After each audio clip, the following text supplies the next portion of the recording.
Sampurasun Detikers Jabar. Selamat datang di program terbaru dari Detik Jabar, Gaskan Startup.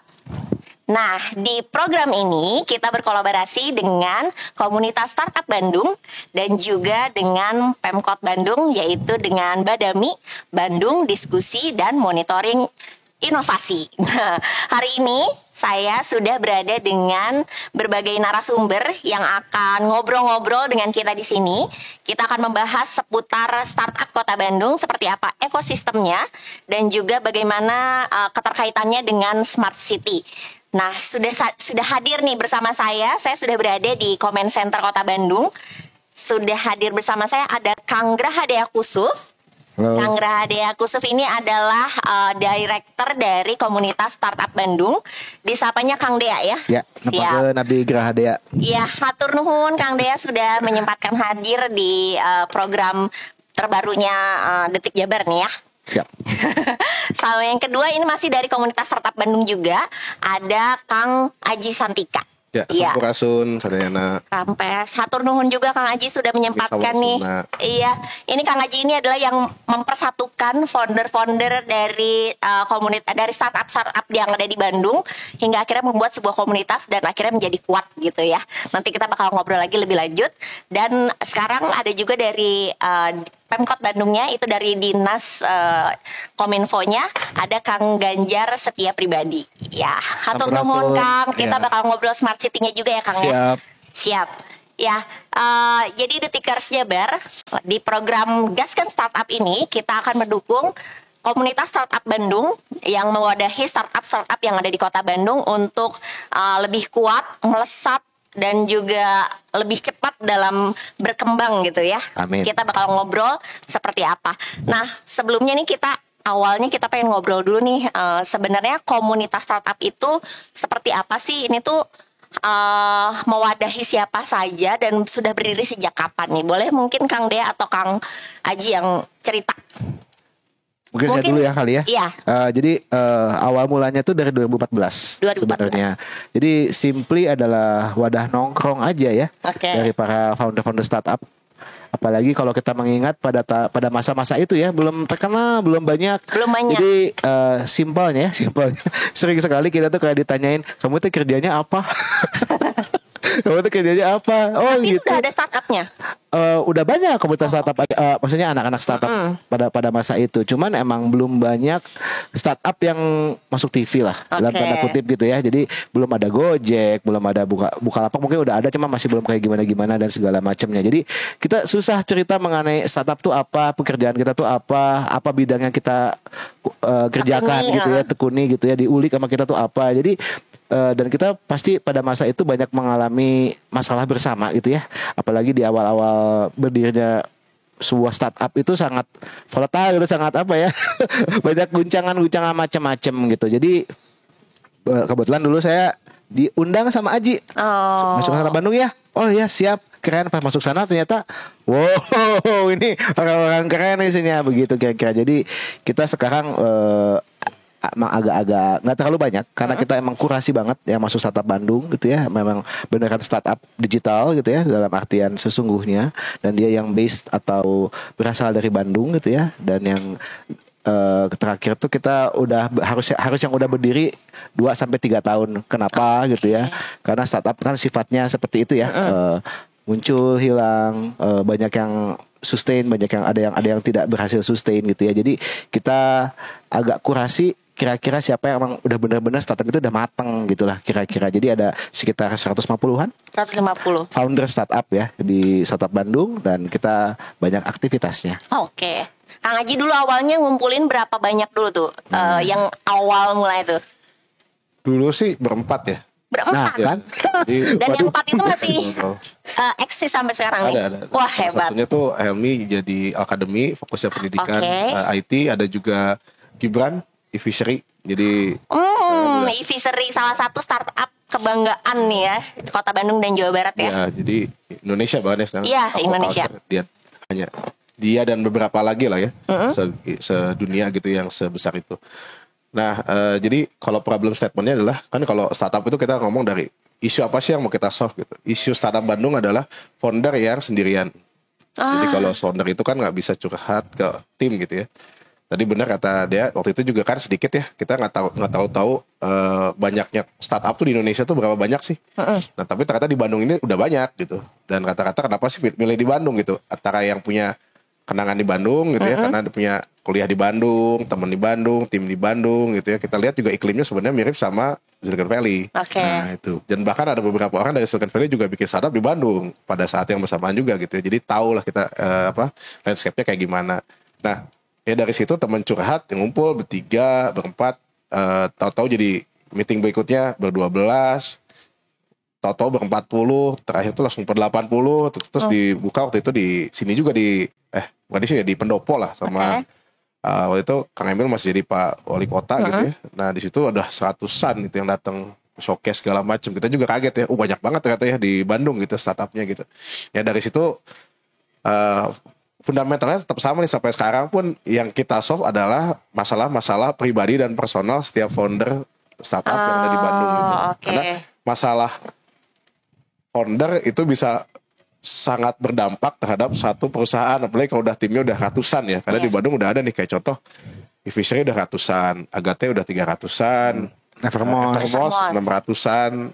Itu kan kita juga harus support ya.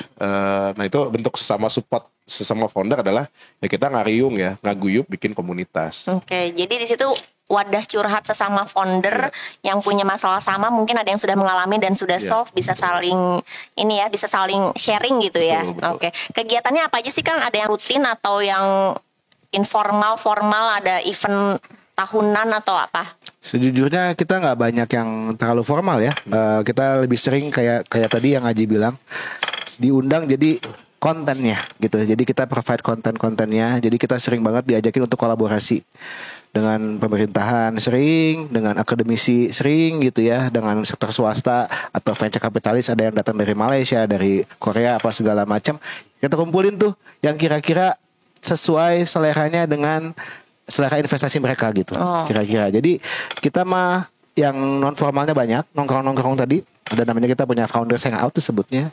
Kita ada juga talks, ngundang narasumber dari mana. Jadi kita misalnya ada masalah keuangan atau perpajakan gitu ya. Ya kita undang dari narasumbernya kayak langsung gitu ya, dari pemerintah atau dari mana-mana, atau expertnya. Masalah talent misalnya, masalah HRD. Kita undang orang yang emang capable di bagian itu. Jadi kita ngumpulin isu sama-sama, kita coba solve sama-sama gitu. Oke.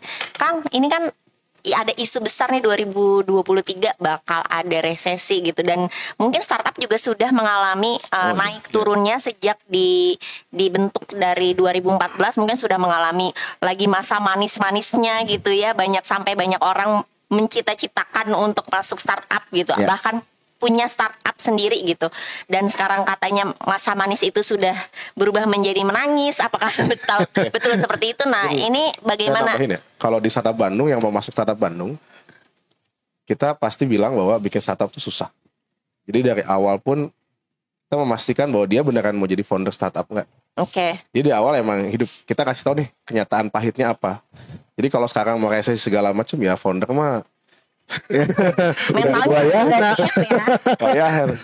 karena gitu ya, dan mau jadi founder gitu. Kalau nggak mau jadi founder mah sok nggak bikin yang lain gitu. Jadi ya kalau memang, dan kita pun banyak ya kejadian, kita lihat sendiri teman kita ada yang berhenti, tutup, pivot gitu ya, gabung, kolaborasi, musuhan, berantem gitu kan, terus baikan lagi. Emang dinamis banget ya gitu ya. Dan hubungan ya di startup apun ya sesuai dengan istilahnya kan satu fokusnya di growth nih, di perkembangan gitu ya.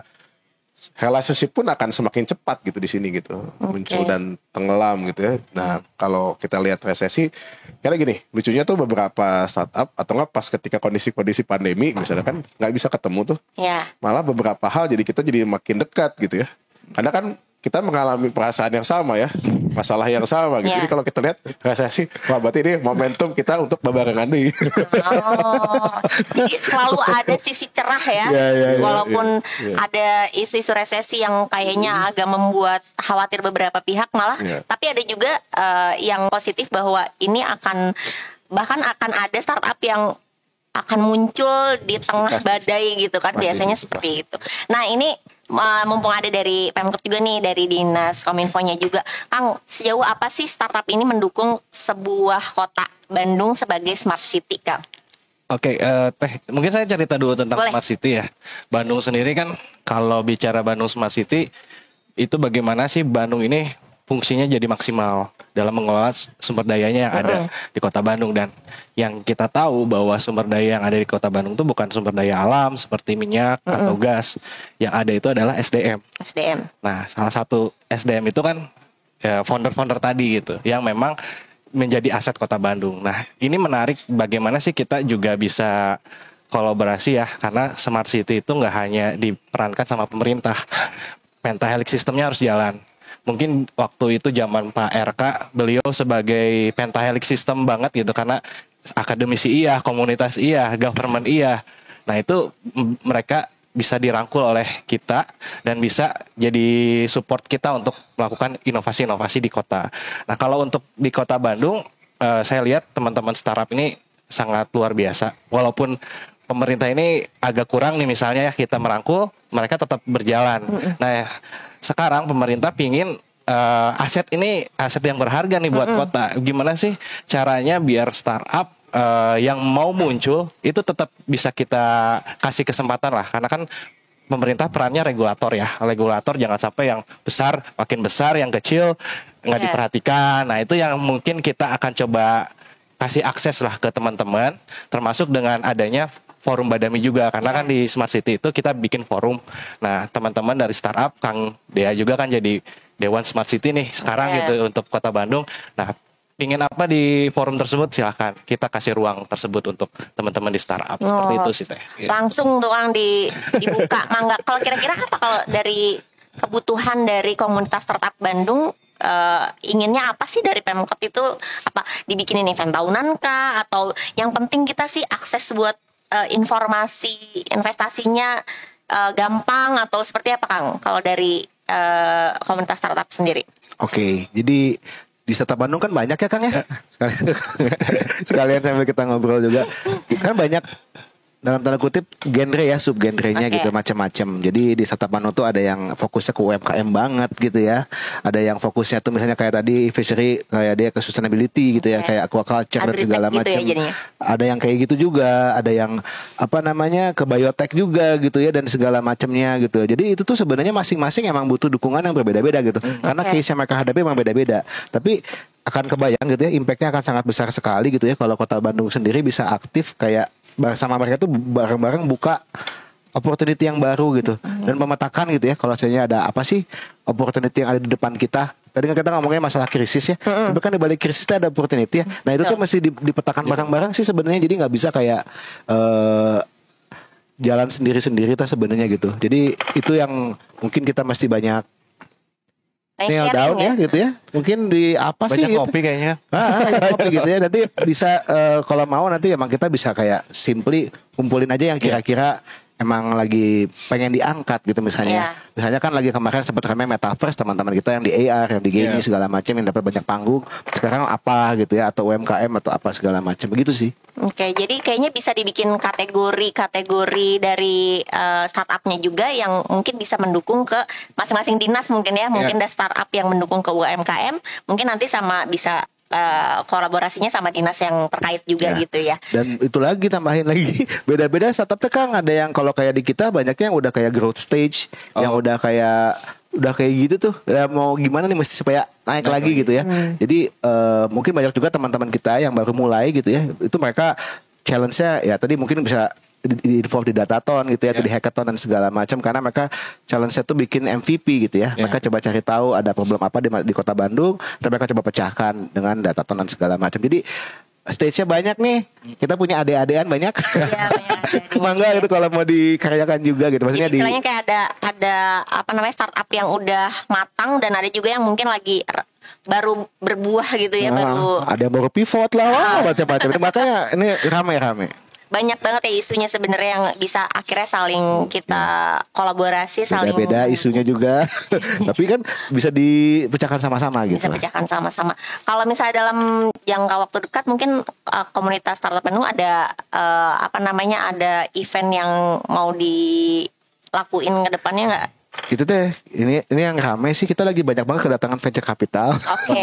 yang lagi scouting talent ya. Lusa ya? Ya, jadi datang ke Bandung cari-cari tuh startup apa yang kira-kira appealing buat mereka gitu ya. Satu, terus yang kedua juga kita pengen sekali sih, banyak sebenarnya mah. Banyak ya? Kalau ini mah ngomongin aja ya gitu ya, kita ada anniversary tiap April gitu ya. Oke. Ya, itu saatnya kita buat kumpul, buat ngumpulin lagi, cari koneksi baru lagi gitu ya. Kayak terakhir kita ngumpulin kampus-kampus, ada sekitar 11 kampus dengan mahasiswanya gitu ya. Kita suruh battle di sana, pitching battle dan hal-hal kayak gitu. Jadi ini yang menarik sih Kang, nanti mungkin April ya kita bisa bikin sesuatu yang menarik, nggak cuman internal banget, kita kan asik sendiri ya bisa dibilang. Mungkin kita bisa saling melibatkan gitu kira-kira. Tapi mungkin ada tambahan dikit. Kita tuh gini, posisi itu kan ada yang early stage banget nih, middle sama yang champion nih. Nah tapi yang champion ini sebenarnya butuh tetap banyak support nih dari Pentahelix misalnya. Nah kalau di startup itu biasanya ini kan tetap dijalanin, semua juga pasti akan butuh ini gitu ya. Nah, mid sama yang champion ini sebenarnya butuh banget regulasi, bantuan segala macam. Maka jadi local champion. Kenapa? Karena dengan dia growth segala macam, dia akan bawa ekosistem. Oke. Pasti. Dan yang kita lihat juga yang ratusan pun kata-kata pegawainya tuh orang Bandung. Pasti nambahin lapangan pekerjaan gitu. Terus dia akan bantu juga kolaborasi sama startup-startup lain nih, yang baru-baru nih. Jadi kalau misalnya kalau saya lihat tuh sebelum-sebelumnya tuh fokusnya adalah ke early stage gitu. Early stage itu valley of death. Kalau kita udah masuk ke early stage, bantu hackathon segala macam, tidak akan menyelesaikan masalah besar, apalagi masalah bangsa. Tapi ketika yang besar-besar ini kita accelerate gitu ya, karena di luar pun sama ya. Kalau teman-teman tahu itu AWS, kan dipakai nih di pemerintahan segala macam, number one lah in government gitu. Itu besar karena government. Klien besar mereka adalah US, government US. Jadi yang bikin itu tuh langsung naik gitu ya. Jadi itu yang membuat mereka tetap nih kalau di luar tuh ya ada champion biasanya ada 10 gitu kan, 15 disupport gitu. Yang ini diakselerate dengan mereka juga ngebantuin, tolong dong yang atas ini juga tetap bantuin yang ini gitu. Ada diakuisisi, ada yang dibabung, ada yang di apa gitu, diinvest gitu ya. Karena sekarang udah zamannya aja udah nggak bisa nih sendiri-sendiri gitu.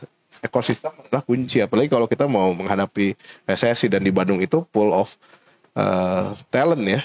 Mau nggak mau gitu ya, dan itu bisa jadi kunci buat kita bisa berkembang bersama sih. Kang, kalau dari presentasi dari jumlah komunitas startup ini, yang berapa persen yang sudah masuk kategori champion, yang masuk early stage-nya itu di middle itu bisa di berapa persennya? Dari 10 paling ya. Champion mah bisa pakai jari lah, masih bisa itu pakai jari lah. Tapi yang lain-lainnya tuh biasanya di growth atau di mid ya, di tengah-tengah lah.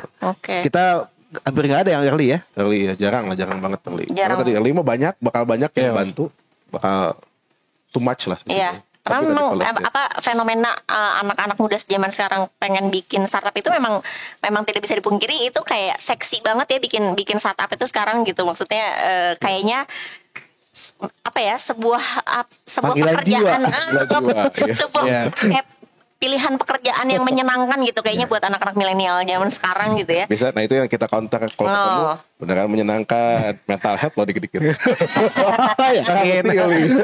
Kemarin ada yang bunuh diri, aduh. Kita agak pasti benar-benar realita ya, karena emang benar-benar gak mudah gitu. Benar sampai segala macam lah problem founder itu kita nemuin banyak banget. Itu mah.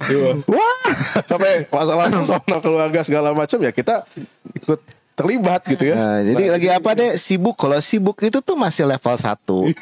Udah level 2. Level 3 yang bisa diganggu itu apa? Musik nomor 3. Nomor 3. Malah Yang level 3-nya aral. itu mungkin. Aral.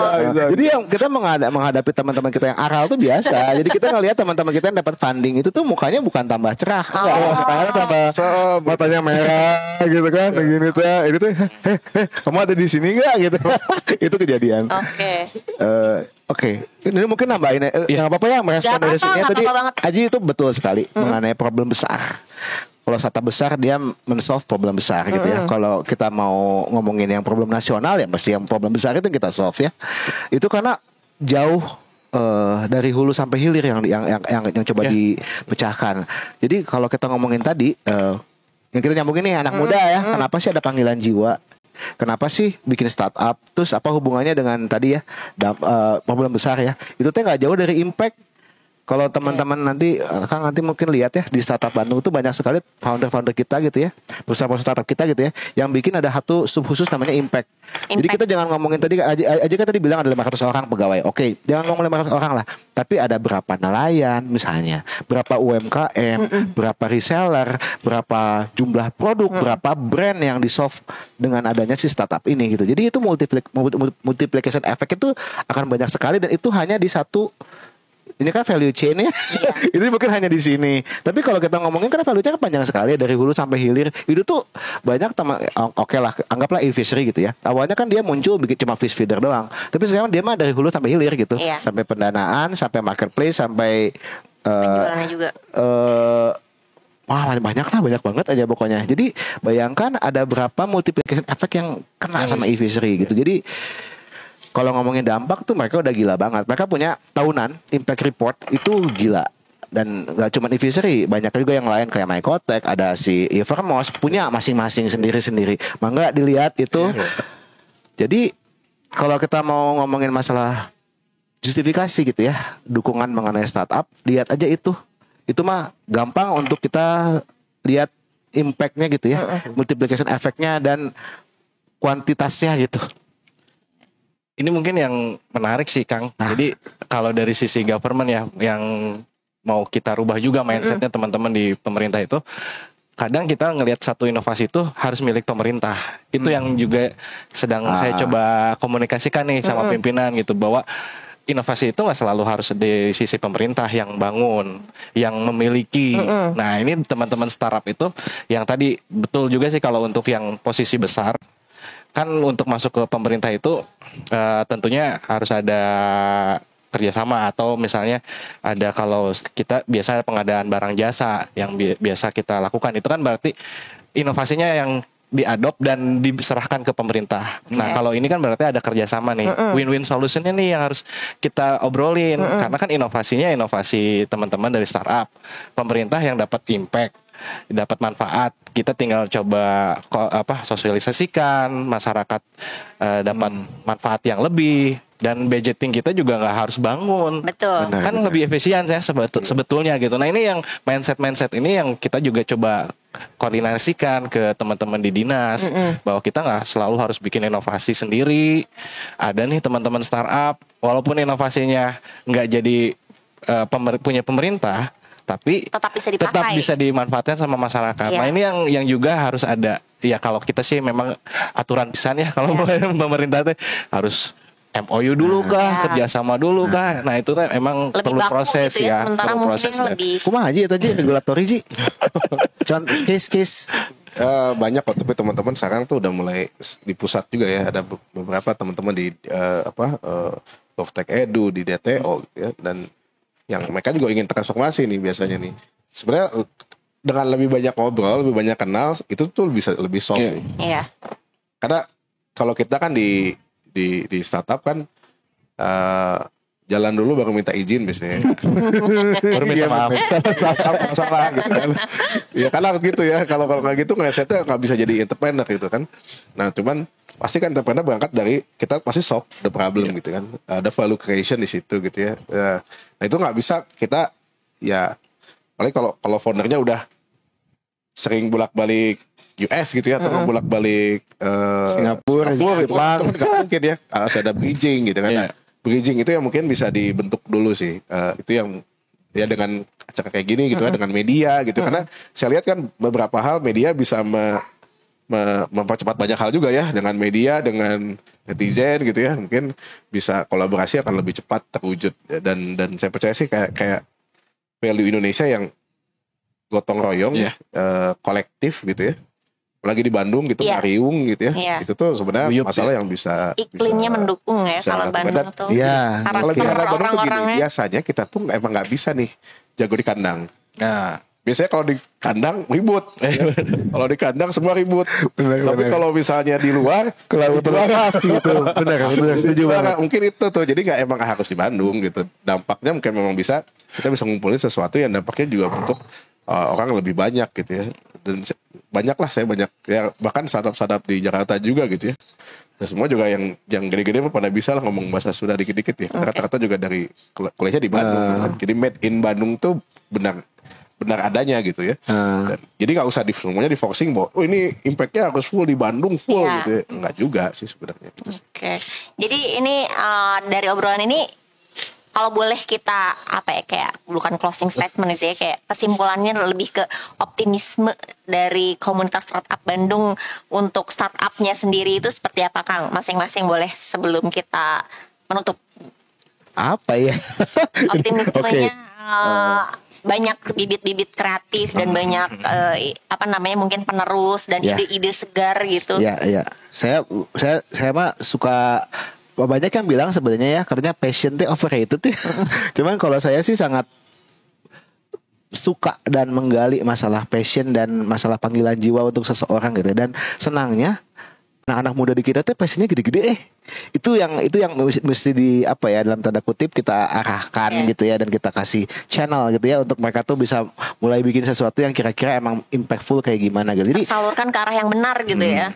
Jadi itu yang masih agak menjadi titik terang buat kita. Sama satu lagi teh sekarang banyak pihak-pihak yang udah mulai mengerti gimana sih cara kerjanya sebuah startup tuh. Jadi nggak kayak ngomongin hype yang kayak kemarin. Jadi sekarang itu adalah momen gitu ya buat orang-orang yang emang punya produknya solving gitu ya. Produknya tuh emang beneran digunakan gitu ya, yang kira-kira punya impact gitu ya untuk bisa maju gitu. Jadi bukan produk-produk yang itu yang kayak kemarin yang digoreng-goreng. Jadi udah nggak ada tuh istilah goreng-gorengan. Jadi sekarang mah yang beneran emang berimpact, yang beneran bisa berhasil gitu ya. Emang yang punya user base yang kuat gitulah kira-kira. Ya, itu juga yang menjadi dasar mungkin Kang Dea, sedikit bocoran, Kang Dea juga adalah founder dari startup juga namanya Kuasa ya Kang ya. Iya. Nanti kita bakal ngobrolin juga tentang Kuasa di episode Gaskan Startup di episode selanjutnya. Nah ini kasih teaser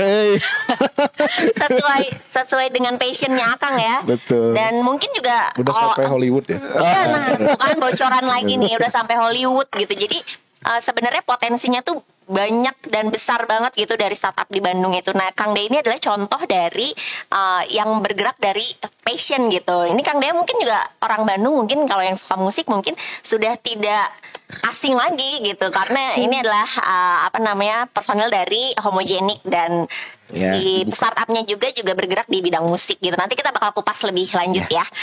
Nah, cuma saya yang passion banyak di Bandung. Banyak, cuma ini salah satu bahwa dari passion kita bisa kok ngebangun sebuah startup yang akhirnya solve juga buat dan bisa banyak digunakan oleh banyak orang dan skalanya lebih luas gitu ya. Dan tentunya cuan begitu ya. Ya tentu lah gitu ya, harus profitable ya tetap. Kang Aji. Apa ya, kalau saya sih gini, kalau saya clusternya tuh agak beda sama dia ya. Passion tuh kita di motivation lah. Oke. Nah tapi biasanya ada yang biasa lupa tuh adalah mindset sama metodologinya nih. Jadi buat implementasinya gimana, nah sama mindset nih. Nah kayak saya lihat tuh di Bandung banyak orang yang bisa jadi mentor sebenarnya. Oke. Jadi mentor itu yang ngebantu kita satu mindset, karena motivasi udah pasti dari kita ya, passion dari kita gitu kan, internal banget lah. Cuman kalau kayak mindset itu di Bandung itu kita kan harus sama nih mindsetnya sama orang-orang misalnya di Silicon Valley, di Stockholm, di China gitu ya, di Shanghai misalnya. Nah itu tuh bisa kita dapatkan ketika kita ngobrol nih, atau kita dapat mentor. Karena dia misalnya mentornya tuh udah dari Silicon Valley, di Bandung ada ya. Ngobrol, dapat kan kita nih wisdomnya segala macam. Mindset kita mulai berkembang nih, jadi besar kan. Wadah kita jadi besar. Nah, terus dia juga banyak kegagalan nih. Kegagalan kan teknis banget kan, metodologi, implementasi segala macam. Kita belajar kan. Nah, yang kayak gitunya mungkin bisa lebih dimaksimalkan ya. Dan itu juga bisa dibantu juga dengan pemerintah, dengan media gitu ya. Gimana proses ini pun bisa lebih cepat gitu ya. Ada orang yang kan gini, biasanya di Bandung mah kayak padepokan lah ya, yang jago-jago teh emang nggak muncul gitu ya. Cuman kan mereka nggak, ketika mereka istilahnya ingin ngajar dan ngajari jadi ngelihat orang yang pengen belajar teh banyaknya mau luluh-luluh juga gitu. Dan di situ tuh saya lihat banyak banget yang berkembang gitu. Nah mungkin dengan tambahan ya harapannya ya kolaborasi-kolaborasi seperti ini bisa lebih banyak orang yang lebih kenal, lebih mau, dan banyak yang lagi bikin startup gitu ya. Teredukasi dengan benar gitu ya, dan tahu nih, oh ini teh mentor yang benar teh si A, si B, si C. Karena kan biasanya saya tuh dan teman-teman di startup ya, mereka juga nge-encourage mentor itu jangan sampai ke satu aja gitu. Jangan jadi nabi tuh. Justru kita harus lihat vulnerability si mentor tuh gimana gitu ya. Jadi ketika tahu kelemahannya, oh dia jago banget marketing, yang ini jago banget finance gitu ya, keuangan segala macam. Kan ada banyak nih. Nah, jadi banyak juga kan dia berkembang juga lebih cepat gitu ya. Ya karena tadi dunia startup mah super chaos ya. Jadi, mau dibilang dinamis disebutnya chaos. Jadi kalau nggak ada yang lilin cahaya-cahaya yang membantu menerangi jalan mah ada gelap. Kita disebutnya tuh tim babat pohon. Gitu. Oke. Oke, dari Kang Aji berarti lebih ke mentoring ya. Dan Kang Aji juga cocok banget nih kalau jadi mentornya startup di Bandung tuh ya. Karena Kang Aji juga di sini startup Bandung bukan cuma pengurus aja nih, tapi juga mereka adalah para founder-founder di startupnya masing-masing. Dan Kang Aji ini adalah CMO ya Kang ya di Feedloop ya. Iya. Nanti juga kita bakal bahas juga tentang Feedloop di episode Gaskan Startup berikutnya gitu. Nah, Kang Ganjar pamungkas nih terakhir boleh. Kalau harapan dari pemerintah sih sebenarnya karena kita udah mencoba untuk terbuka ya. Jadi nggak selalu harus inovasi datang dari pemerintah, dan memang teman-teman ini sangat potensial untuk kita coba rangkul dan kolaborasi gitu. Jadi kalau event-event yang dilakukan tentang kolaborasi ini ya kita harus support lah gitu. Dan harapannya apapun yang teman-teman lakukan gitu, ya impactnya itu pasti kan ke masyarakat, dan itu kan sebenarnya poin pemerintah untuk hadir di situ gitu. Jadi walaupun regulasinya sulit, dengan adanya COVID kemarin ternyata enggak juga, ternyata banyak regulasi yang bisa cepat. Dari Pak Presiden kan sekarang harus cepat ya gitu. Jadi yang lama udah kalah nih. Nah sekarang ya mulai yuk kita bangun kolaborasi ini ya dengan cara-cara yang cepat lah gitu. Dan peluang-peluangnya pasti potensinya banyak banget gitu. Siap. Ini obrolnya menarik banget, tapi kayaknya kalau misalnya dibahas semua di sini nanti nggak akan ada episode selanjutnya. Nanti kita bakal bahas lagi banyak hal tentang startup di Bandung khususnya. Kita bakal kupas tuntas mungkin biar teman-teman warga Bandung, Detikers Jabar yang mau tahu tentang startup Bandung, mulai dari mungkin dari ide, gimana cara mengeksekusinya, membuat sebuah produknya, sampai akhirnya mungkin pitching, sampai pokoknya bakal kita kupas tuntas barengan sama komunitas startup Bandung dan juga dengan Badami Bandung Diskusi dan Monitoring Inovasi. Nah, sekian dulu episode pertama dari Gaskan Startup. Nanti kita bertemu lagi di episode Gaskan Startup berikutnya. Gaskan Startup, Badami yuk.